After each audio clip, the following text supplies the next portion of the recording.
Bem-vindos à segunda parte de Arte da Guerra, desta vez para pedirmos ao embaixador que nos fale sobre a forma como viu mais uma semana da guerra na Palestina, que ficou marcada pelo Conselho de Segurança da ONU ter conseguido finalmente engendrar um texto que pudesse ser aceito pela maioria do Conselho, que, na minha opinião, continua a parecer uma espécie de Rolls-Royce sem motor de arranque, que foi editado, digamos, para pedir um cessar-fogo no Ramadão, numa altura em que o Ramadão já vai a meio. De qualquer maneira, foi, do seu ponto de vista, embaixador, uma posição importante que merece destaque. É apenas importante pela mudança de atitude dos Estados Unidos, mas que foi logo menorizada pelas circunstâncias dos Estados Unidos, um tanto surpreendentemente, terem vindo dizer que esta resolução do Conselho de Segurança não é mandatória, não é obrigatória, de aplicação obrigatória. É extraordinário, porque é a primeira vez que se ouve dizer que uma resolução do Conselho de Segurança das Nações Unidas, órgão máximo das Nações Unidas e órgão defensor da paz e da guerra, e na base da qual as Nações Unidas podem ou não fazer qualquer ação, não tem um caráter obrigatório, non-binding, como dizem os Estados Unidos. É extraordinário. É uma leitura única na história do direito internacional relativamente ao Conselho de Segurança. Nunca vi isto. E E, que lesa portanto, gravemente a própria ONU, não me parece, embaixador? bom, mas a ONU já está lesada pelos Estados Unidos há longos tempos. Os Estados Unidos utilizam as Nações Unidas um bocadinho à la carte. Mas esta, digamos, é uma fórmula nova. Os Estados Nem Unidos, o Trump quando, conseguiu lembrar-se desta fórmula. não, é uma fórmula nova porque isto cria, em relação às resoluções do Conselho de Segurança, um caráter novo. E eu pergunto-me com toda a franqueza e com toda a frontalidade, se esta resolução, ao ter sido aprovada, tivesse sido aprovada num sentido que os Estados Unidos quisessem, ela era obrigatória. Mas como esta resolução só foi aprovada, e os Estados Unidos abstiveram-se desta resolução, não a aprovaram, abstiveram-se, deixaram-na aprovar. Deixaram-na aprovar porquê? Deixaram-na aprovar, como eu disse aqui na semana passada, 32 mil mortos depois. Porque há um momento a partir do qual os Estados Unidos veem a sua própria imagem, a sua própria autoridade, a sua própria, digamos, posição moral afetada de uma maneira tal que já não podem ir muito mais longe. E, portanto, o que é que aceitam? Aceitam aprovar uma resolução dizendo, mas ela não é para ser aplicada. Exato. Quer dizer, se isto não é hipocrisia, eu não sei o que é hipocrisia. Claro. Entretanto, no terreno, as coisas estão mais ou menos na mesma, numa altura em que não se percebe se o ataque ao terreno, por via pedestre a Rafah vai ou não acontecer, sendo certo que a maior parte da comunidade internacional continua a pedir encarecidamente ao governo de Netanyahu para que não o faça. Em princípio, esse ataque terrestre deve acontecer.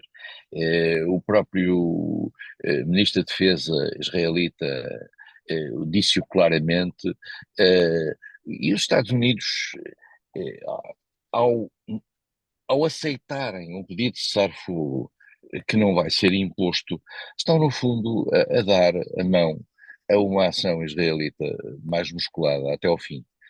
Os Estados Unidos estão, digamos, de certa maneira, aceitaram um pedido de cessar-fogo apenas com a garantia de que ele não é implementado. Exato. E Por por isso outro mesmo, lado, Israel fará mais ou menos o que quiser, mas isso estava nas cartas.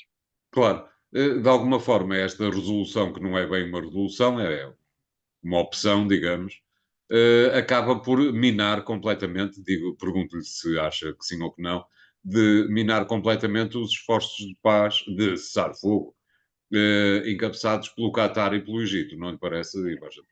Sim, não tem havido avanços nesse sentido. A resolução propunha, digamos, a libertação dos reféns, e o cessar-fogo imediato. A libertação dos reféns, é preciso nós percebermos, o mundo está perante uma entidade, o Hamas, que tem nos reféns a sua única moeda de troca. E, portanto, e a sua única moeda de troca relativamente à sua própria sobrevivência como entidade política. E, portanto, o que tem vindo a acontecer é uma espécie de um desgaste internacional de Israel que o Hamas estava a procurar utilizar eh, e, digamos, o sublinhar deste escândalo, que são as mortes sucessivas de dezenas de milhares de pessoas, e o Hamas estava a contar que o mundo fosse suficientemente forte para pressionar os Estados Unidos a pressionar Israel. Ora, os Estados Unidos não vão pressionar Israel. Os Estados Unidos encontraram esta fórmula, volto a dizer, extremamente imaginativa, que é apoiar uma resolução sem que essa resolução tenha consequências. Aliás, a declaração do porta-voz do Pentágono é, digamos, um extraordinário modelo de hipocrisia, como eu raramente tenho visto na política internacional. Mas não é nada de espantar, porque os Estados Unidos não podem deixar cair Israel. Porque internamente não há nenhum presidente americano que tenha condições políticas para deixar cair Israel, faça Israel o que fizer. Portanto, vale a pena dizer, faça Israel o que fizer. Os Estados Unidos limitaram-se, foi, tendo em conta o escândalo internacional, encontrar uma fórmula de fazer evoluir a sua posição sem que isso tenha quaisquer consequências naquilo que é a atitude efetiva de Israel no terreno. Claro. De alguma forma, entretanto, do ponto de vista interno, o Benjamin Netanyahu está a passar por um mau momento. É evidente, e o embaixador já o explicou aqui, que o mau momento do primeiro-ministro decorre do facto de os israelitas esperarem mais assertividade na luta contra o Hamas. De qualquer maneira, o facto de a percepção dos israelitas face ao seu primeiro-ministro estar a descer, merece que colocamos a pergunta sobre se lhe parece, embaixador, que o primeiro-ministro israelita vai conseguir chegar ao fim da guerra ou chegar ao fim do mandato até às próximas eleições? Ou acha que, por outro lado, vai acabar por cair e ter que formar-se um governo de gestão da crise? Eu não vejo condições neste momento de Netanyahu cair, porque isso provocaria uma quebra na capacidade político-militar de Israel, que ninguém dentro daquilo que é a máquina política israelita quer. Israel está a fazer esta sua ação, está a pagar um preço brutal no plano internacional em termos do seu prestígio, em termos da sua imagem forte, mas acha que no balanço que faz entre pagar esse preço e tentar liquidar definitivamente o Hamas, se é que definitivamente é uma palavra que possa ser utilizada num contexto deste género de guerrilha, Israel está a avançar. Netanyahu não vai ser afastado enquanto esta operação se mantiver. E Netanyahu está, volto a dizer o que sempre disse, à espera, de certa maneira, de Trump, porque sabe que Trump dar-lhe-á muito mais mão livre, embora, curiosamente, Trump tenha feito na última semana uma declaração ligeiramente crítica relativamente ao modo como a ação israelita estava a ser desenvolvida. O que não significa que, no fundo de contas, Trump não esteja, digamos, do lado mais radical naquilo que é o apoio americano a Israel. Mas acho que Netanyahu não vai cair tão cedo. Muito bem.